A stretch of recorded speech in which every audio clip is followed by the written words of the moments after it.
Hello guys, welcome to Pronouncist, your pronunciation guide.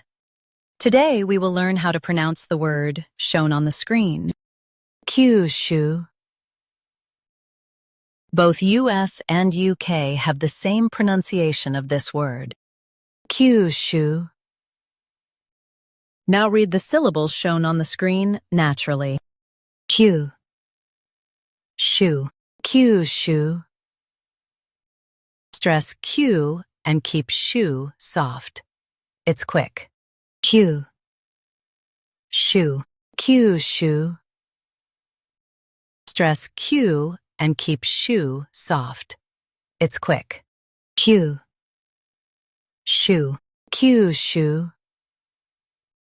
Stress Q and keep shu soft. It's quick.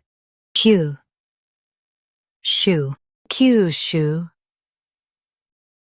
Practice repeatedly and you'll soon be able to say this word perfectly.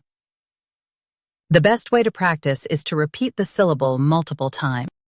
The meaning of the word is island in Japan. Try repeating this word several times to improve your pronunciation. We post daily videos on useful and commonly mispronounced words to help you speak clearly and confidently. Like this video and subscribe to Pronouncist for more pronunciation guides.